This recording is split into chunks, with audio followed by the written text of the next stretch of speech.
Lives every Wednesday at 12 noon Central Time. So if you're a Scalability subscriber, make sure to be checking your emails and your text messages every week, because we'll actually give you links where you can join backstage, ask your questions, interact with me, and be live on these with us when we're live. But for those of you watching on YouTube, that's awesome. We appreciate your time as well. Make sure you're putting your questions in the comments as we go, because if I see those during the live, we'll get to them. If it's on the replay, it's okay. We'll still get to them. We take the time to interact with people here on YouTube because we want you to ask questions so that we can continue to get better for you. For those of you who don't know me, my name's Aaron with Scalability, and I believe God created for 6 days, and then he put everything on automation so he could spend the rest of eternity in relationship with us. I kind of take that concept into everything that I do. And I think, how do I multiply, automate, streamline as much as possible what God's given me so that I can spend time in relationship with God and making disciples? I believe that's what I was created for. And so now my goal is to help other kingdom-minded entrepreneurs do the same thing.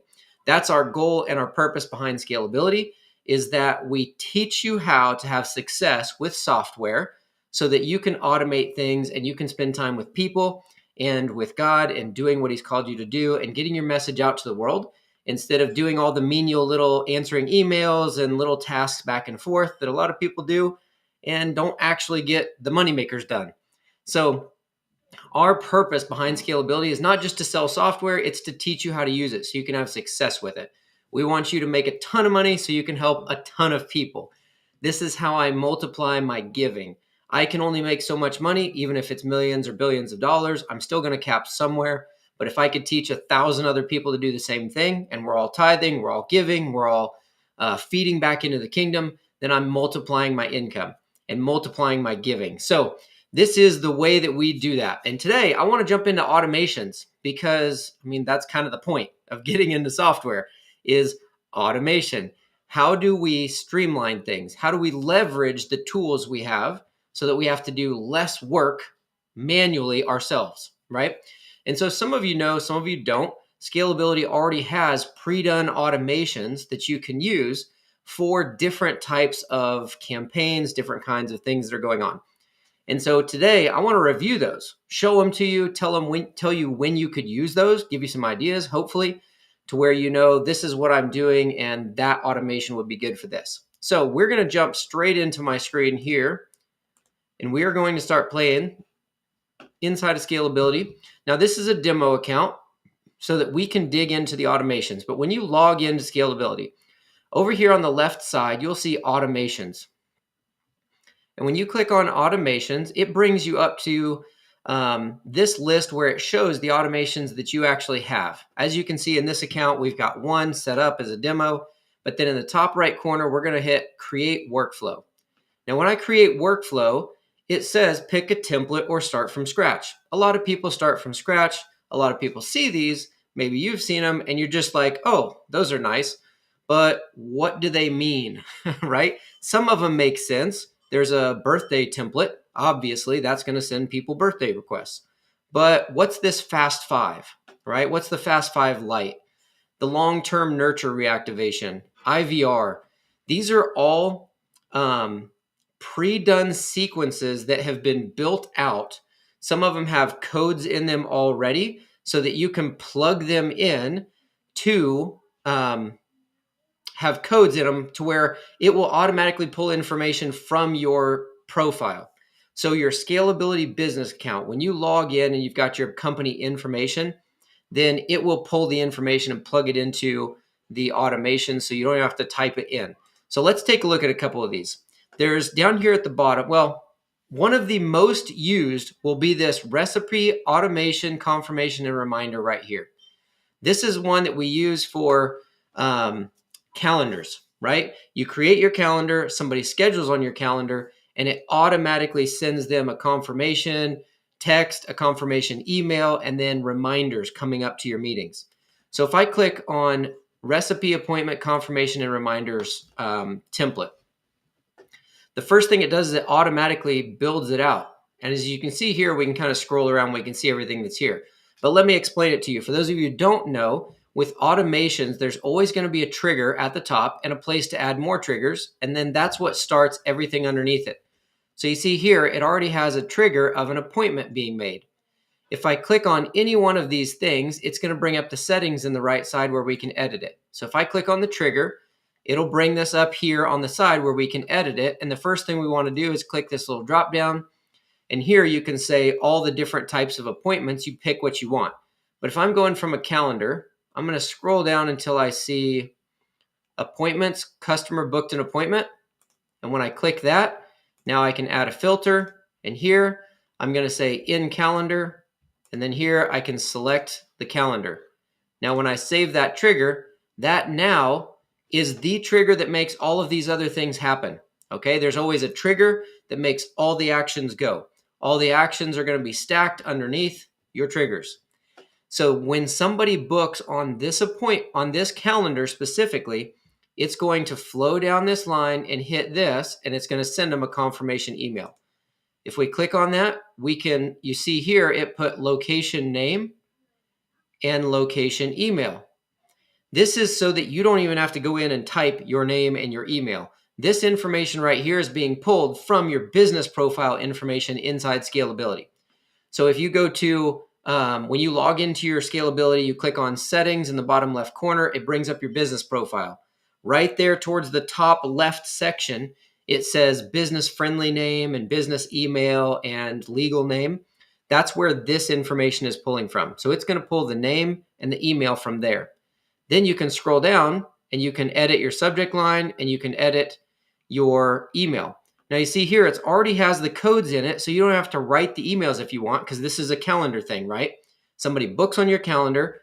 It says, hey, Aaron, your appointment's been confirmed for, and it'll plug in the date, the time, and the time zone that they scheduled for. Let us know if you have any questions in the meantime, location name, and it has this thing saying, here's your Zoom ID. So if you're not using Zoom, if you're just going to call people, you literally just delete that. And that's it. Now you've got a confirmation email set. Save action, and that's it. Now here, you see if we scroll down, it gives them an email, and then it's going to wait till 24 hours before the appointment, and then it's going to send them a 24-hour email reminder. It's going to wait till 1 hour before the appointment. It's going to send them an email and a text reminding them that it's coming up in an hour. Then it's going to wait till 5 minutes before and send an email and a text, and then it'll end, and it's done. So you see, by just selecting the recipe appointment confirmation and reminder template, it automatically built all this for you. And now all you have to do is go back through, click on each one of them, and make any changes that you want to, like removing that Zoom link. Hit save, and now you've got it. You click publish and save, and you have a confirmations and reminders automation built for your calendar. You don't have to overcomplicate it. You can literally just go straight in and boom, there it is, and start using it. Every time we create a calendar, we use this. Boom, put it in place, go. You can add whatever you want in between it. So see here, it sends a confirmation email. I like to send a text as well. So I can hit the plus anywhere in between any one of these. And if I hit the plus, I can come down here and say send a text as well. And now I can write a text message, save, and now it's going to, when they book on that calendar, sends them an email, sends them a text message, and then waits. I click save, and I'm updated. So you can also make it to where it sends you a notification. You just click on the plus in between anything you want, and over here on the right, you can make any changes, add anything you want. Anything in communication, these green ones, this is going to be going out to the customer.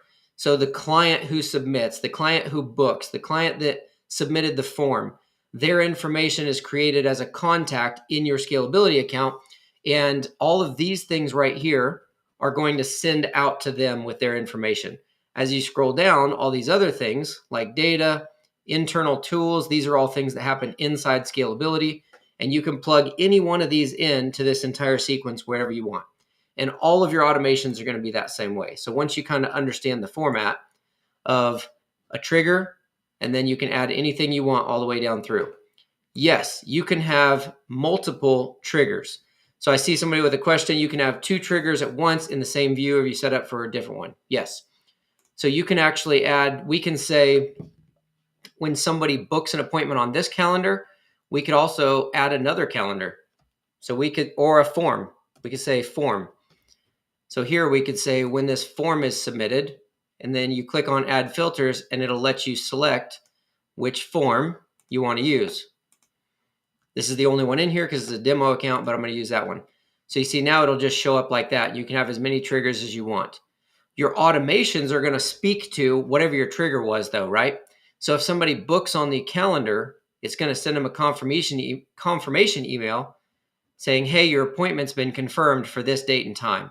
So in this particular instance, the form wouldn't work because the emails and all of the automation would speak to the calendar as opposed to a form. But you could use multiple forms to the same automation if you have, say, different landing pages, different websites, things like that.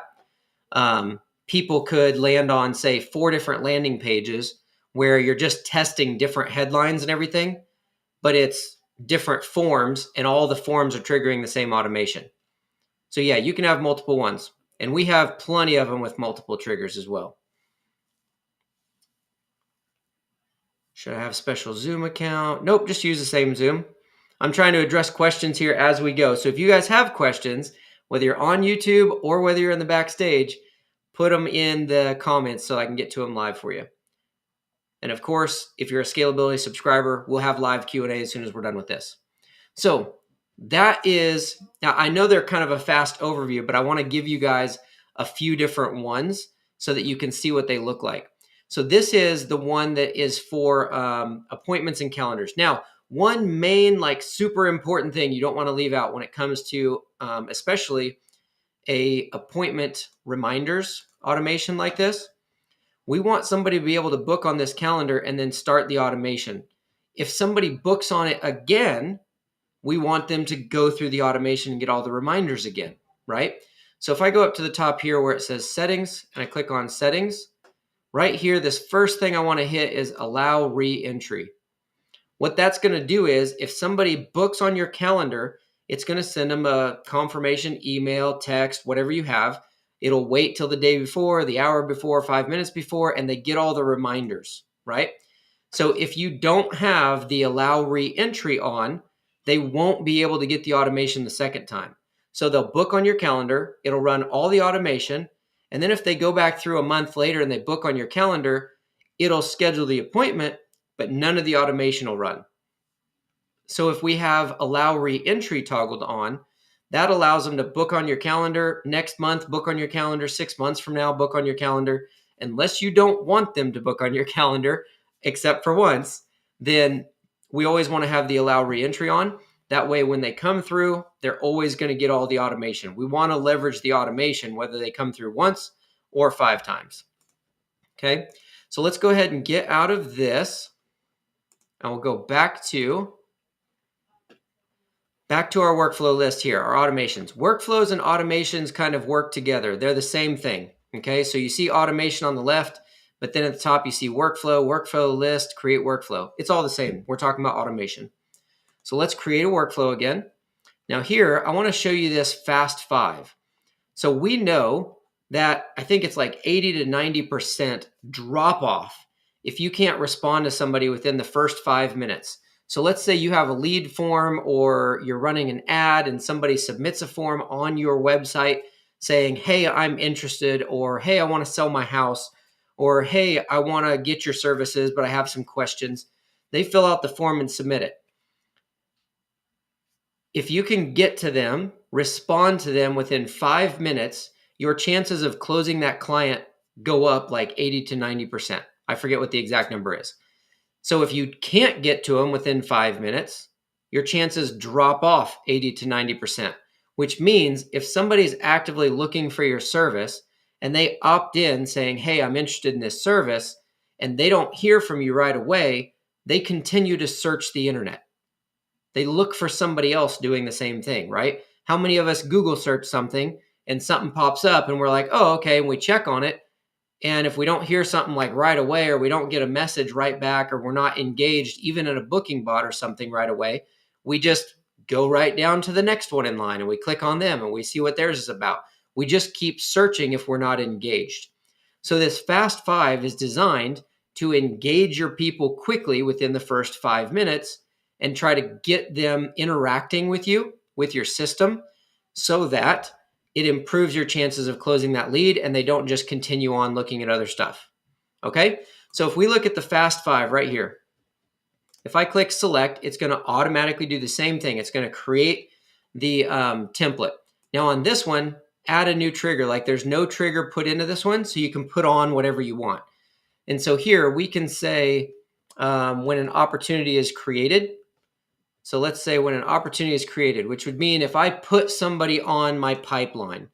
So here I would say if they're in this pipeline, which pipeline? The support pipeline. So if I create an opportunity in the support pipeline, and then let's say in the stage, pipeline stage, ticket submitted, save trigger. So here I'm saying that if I manually go to my pipeline and add a person to the to that stage of that pipeline, then it's going to start all this stuff. I'm also going to make it to where if somebody fills out a form, and then I can add the filters and say this form, or the form is support ticket, save trigger. So now this is saying if somebody goes to my website and fills out my form, I want all this to happen. If I go to my pipeline because I had a conversation with somebody and they said, yes, I'm interested, I could manually add them to my pipeline. It would also trigger this, right? So this is an example of 2 ways to trigger that we would want to trigger this one automation. So the Fast 5 is already set up to where it's going to create an opportunity on your pipeline. So if we click on this, you see create an opportunity. You can select which pipeline you want and which stage you want them to go to. And then you can name the opportunity. You can give them a lead value if you want. The lead value would be, right now we have an offer going for scalable subscriptions. It's a set price, every person, period. It's the same price all the way through. So we could say we want the status to be open and we want the lead value to be $5,000. So what this is saying is when this automation is triggered, it's going to create the contact card, put them on the pipeline. It's going to say the status is open. The opportunity name is their name, and they're worth $5,000 potentially. And then save. And then you see it's going to send them an email, a text. Then this is where it gets really cool. This is where the Fast 5 is really cool. So remember, somebody fills out your form online, they're immediately going to get an email and a text. Then it's going to wait 2 minutes to see if they respond to the email or to the text. If they do respond, it's going to go this way, over to the yes. If they do not respond, it's going to go over here to the no. Now, this is where it's really cool. Over here on the right, naturally, it's going to try and lead them to a booking link, right? It's going to send them a text and try to get them to book time. You can simply remove this if you want and make it to where it sends them another text message and has more things going out. But ultimately, this is set up to engage them real quick within a few minutes, lead them over to scheduling time on your calendar, or if they don't respond, and it goes over here, it says, no, they didn't respond, it's going to actually call them. So this call connect feature is really cool. It will call the lead. If the lead answers the phone, it will call you. And it will put both of you on the phone, and it will connect the call so that now you're talking to them. If they don't answer the call, it will drop straight down here and send them a voicemail. So this is really cool because if you think about it, if somebody fills out a form on your website, and let's say you have an actual W-2 job, you're working, you have kids, you have family, you got hobbies and things that you're going on all the time, you can't respond to everybody right away. But you definitely don't want your leads dropping off 80 to 90% because they don't hear from you. So this allows them to get an email and a text right away. Then it's going to wait and it's going to engage them again. If they respond, it's going to engage them and try to get them on booking on your calendar to where they reserve a time. Then they're going to get confirmation emails and reminders like what I just showed you with the other one. But if they don't respond, it's going to look like we're engaging them, right? So this works even if you're out and about. I'm typically out with my family doing something when things like this happen, and my system will call me and be like, hey, you've got a new lead. they're on the phone and I can click answer and talk to them directly, or I just don't answer it and it'll automatically send them the voicemail. So you see, it's making it to where if you're busy and you can't, they're going to have a call from you.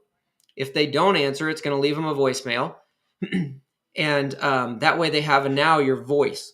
So with each one of these, if we click on Call Connect, right here, you can type in the whisper message. The whisper message means that this is what's going to say to you when it calls you.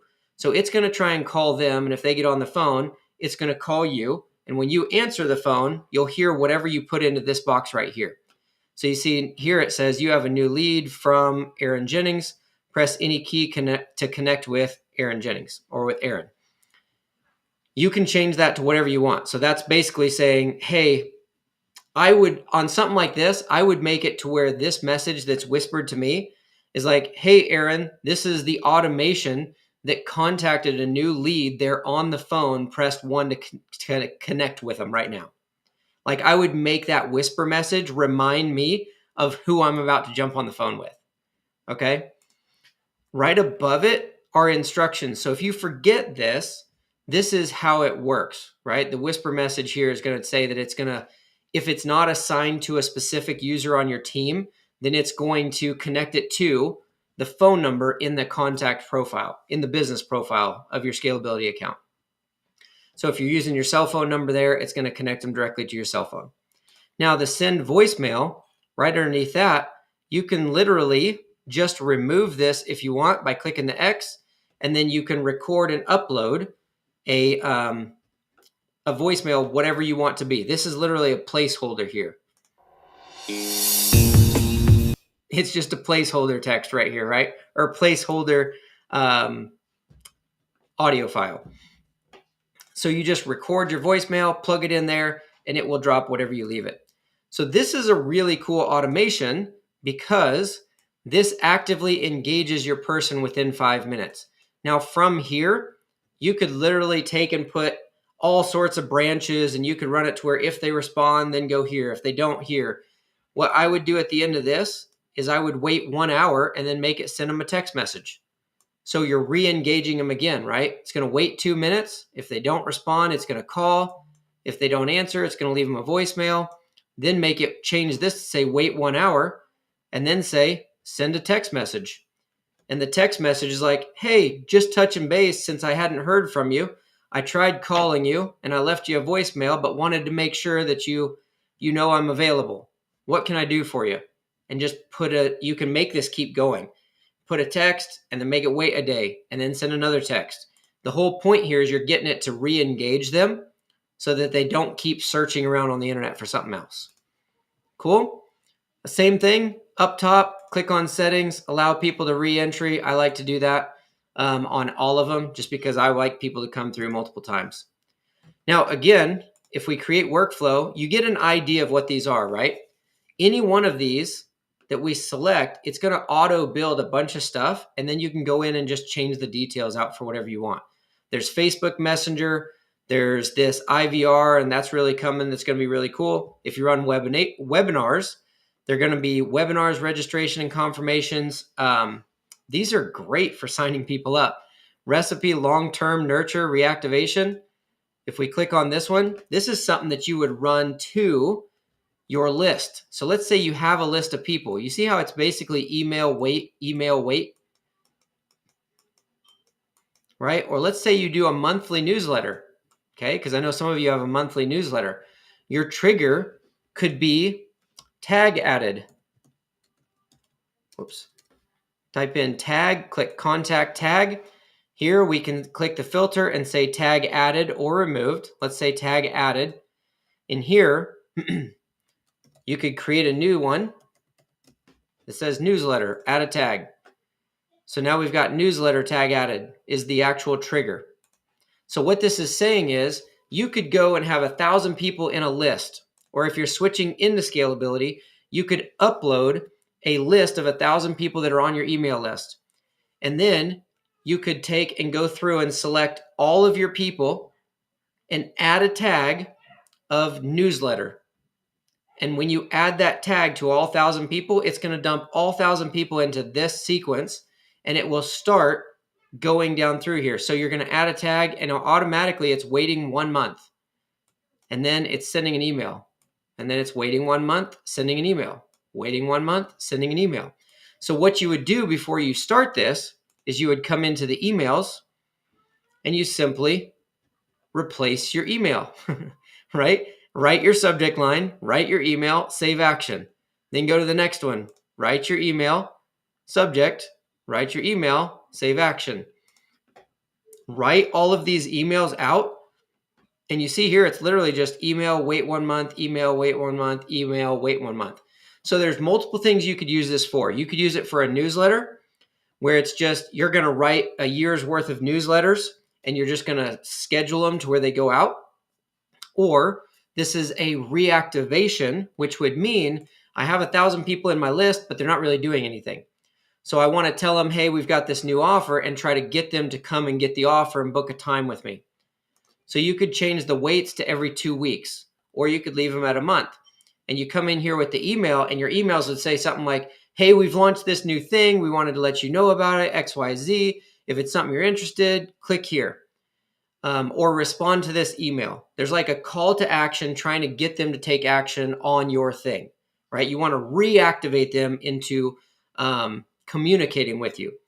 Now, if you write your emails that way, to where email 1 is trying to get them to activate and speak with you and respond, and they don't, it waits 1 month, and then it's going to send them another one. Then it's going to wait a month and send another one. If all of these emails are trying to get them to interact with you, and they don't, they're going to get the next one. They don't, they're going to get the next one. But what if they do?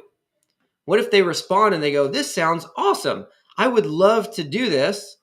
And they send an email like, how do I get started? The last thing you want is to not respond to them and have them wait 30 days and then get another email that's like, hey, we still haven't heard from you. Click here if you're really interested. And they're like, I responded 2 weeks ago, right?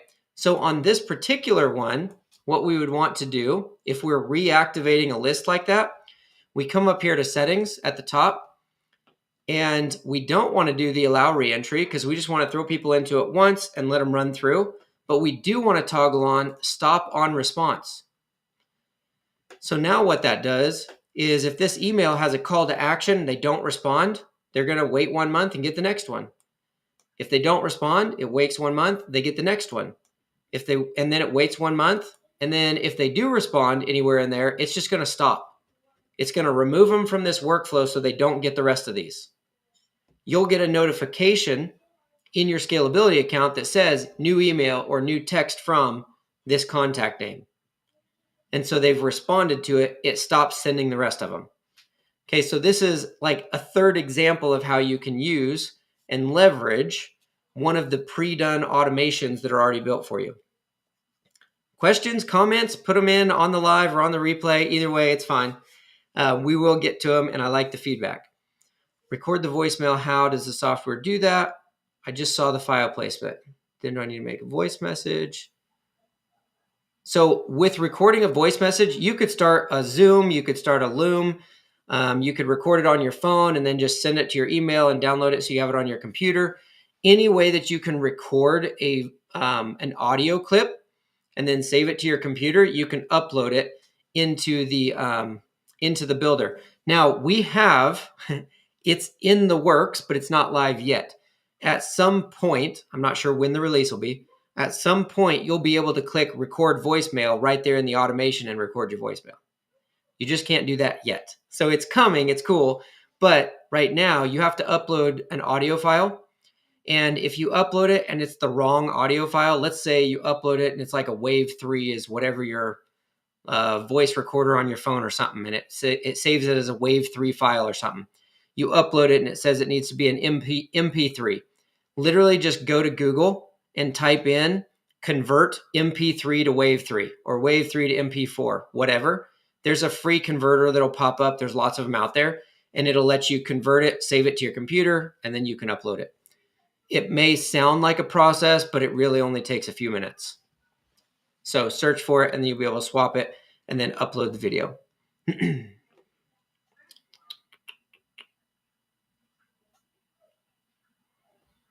Can you write the emails as the year progressed? Just make sure and catch it before it goes out. Exactly. So yes, good question.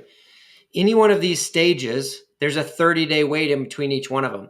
So let's say I upload 1,000 people and I trigger them all to get started. It's going to immediately wait 30 days in this particular case, right? The first thing that's happening here at the top is a wait 30 days.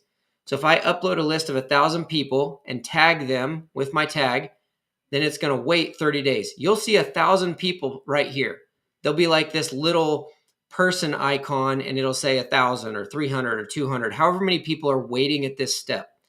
And then once they wait the 30 days, they'll move down to this. It'll send the email and then it'll drop them here and you'll see the contact profile and you'll see them sitting right here. Okay.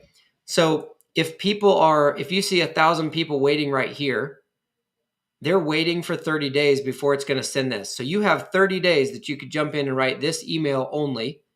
Then it's going to send that email and it's going to drop them right here and they'll wait another 30 days. You have another 30 days to write this email. So yes, as long as you can stay ahead of them, you don't have to write a year's worth of emails.